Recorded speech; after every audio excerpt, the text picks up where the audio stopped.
ओम शांति। आज 30/9/2024।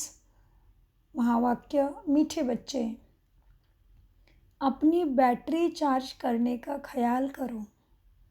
अपना टाइम परचिंतन में वेस्ट मत करो। अपनी गोद तो नशा चढ़े। प्रश्न। ज्ञान 1 सेकंड का होता है। ज्ञान 1 सेकंड का होते हुए भी बाप को इतना डिटेल से समझाने व इतना समय देने की आवश्यकता क्यों पड़ती है? उत्तर। क्योंकि ज्ञान देने के बाद बच्चों में सुधार हुआ या नहीं यह भी बाप देखते हैं और फिर सुधारने के लिए ज्ञान देते ही रहते हैं। सारे बीज और झाड़ का ज्ञान देते हैं बाबा, जिस कारण उन्हें ज्ञान का सागर ही कहा जाता है। अगर 1 सेकंड का मंत्र देकर चले जाए तो ज्ञान सागर का टाइटल भी ना मिले। कितनी सुंदर बाबा ने बताया प्रश्न का उत्तर।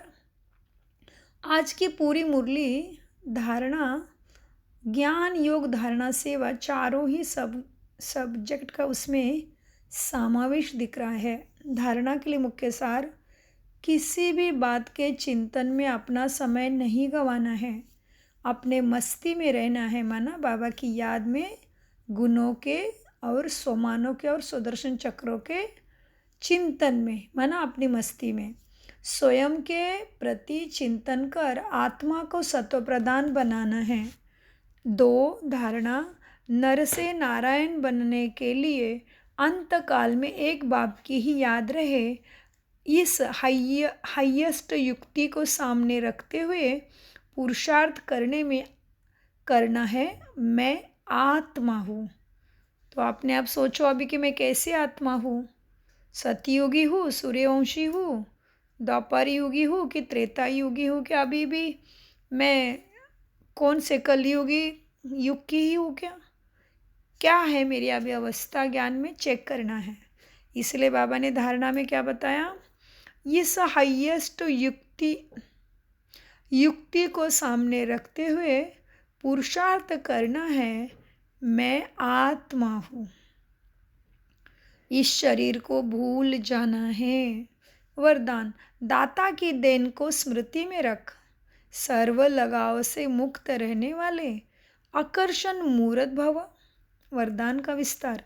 कई बच्चे कहते हैं कि इनसे मेरा कोई लगाव नहीं, परंतु इनका यह गुण बहुत अच्छा है या इनमें सेवा की विशेषता बहुत है।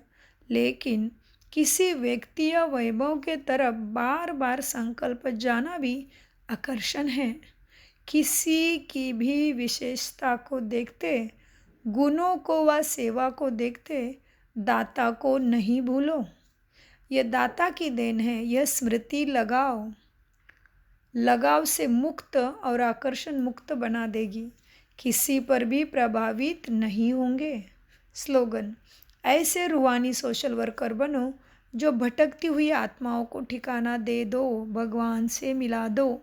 कौन है भटकती हुई आत्माएं? जिनको भगवान अभी भी ठीक कर भीतर में दिखता है। भगवान को क्या कहते हैं? कुत्ते बिल्ली में है। भगवान को सर्वव्यापी कहते हैं।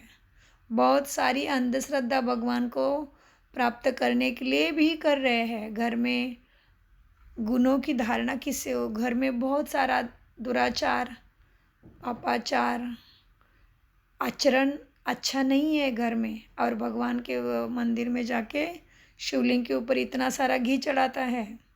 घर में बड़ों का मान नहीं है, मानवता नहीं है, और भगवान से क्या करता है? इच्छा रखता है कि भगवान मुझे सुख दे। ये सारी आत्मा कैसी है? ये सारे मनुष्य कैसे हैं? सही विधि नहीं अपना रहे और दुख सुख के लिए भटक रहे हैं। माना ये हो गई भटकती हुई आत्मा है। तो बाबा कहते हैं ऐसे रूहानी सोशल वर्कर बनो जो भटकती हुई आत्माओं को ठिकाना दे दो, भगवान से मिला दो। अभी भी गुरु गोसावी ठिक्कर भीतर शास्त्रों में जो भगवान को ढूंढ रहे हैं, ताकि भगवान स्वयं अभी धरा पे आके, उनका वापस जाने का भी टाइम हो गया, फिर भी अभी तक ये इनके बुद्धि के ताले नहीं खुल रहे, वे सारे है भटकती हुई हमारे ही परमधाम के आत्मा भाई है सारे ये, लेकिन भगवान की प्राप्ति के लिए अभी भी भटक रहे हैं मना। इनको क्या करना है, हमें कैसे सोशल वर्कर बनना है, इनको भगवान से मिला दो। तो स्लोगन, वरदान, धारणा और प्रश्न उत्तरी, महावाक्य तो कम से कम याद रहना ही चाहिए, क्योंकि आने के बाद ऐसे होता है कि मुरली सुनते टाइम बहुत अच्छा लगता है, मुरली क्लास से निकल गए, फिर थोड़ा सा बुद्धि को पूछते होंगे तो बाहर जाने तक सारा ज्ञान बुद्धि से गायब, याद ही नहीं है। मुरली सुनते टाइम बहुत अच्छी थी, बहुत अच्छी थी, बहुत मज़ा आया, वाह वाह वाह वाह, और फिर दिन में अपने आप को पूछो कितना महावाक्य याद रहता है। अगर याद नहीं है तो धारणा नहीं है, धारणा नहीं है तो स्मृति नहीं है, स्मृति नहीं है तो उसका यूज़ नहीं होगा, और उसका यूज़ नहीं है तो कोई संस्कार नहीं बनने हैं, है ना। तो इस तरह से आज का स्लोगन, ऐसे रूहानी सोशल वर्कर बनो जो भटकती हुई आत्माओं को ठिकाना दे दो, भगवान से मिला दो। ओम शांति। मीठे प्यारे बाप दादा का अनगिनत पदम गुना शुक्रिया शुक्रिया शुक्रिया शुक्रिया फरिश्तों।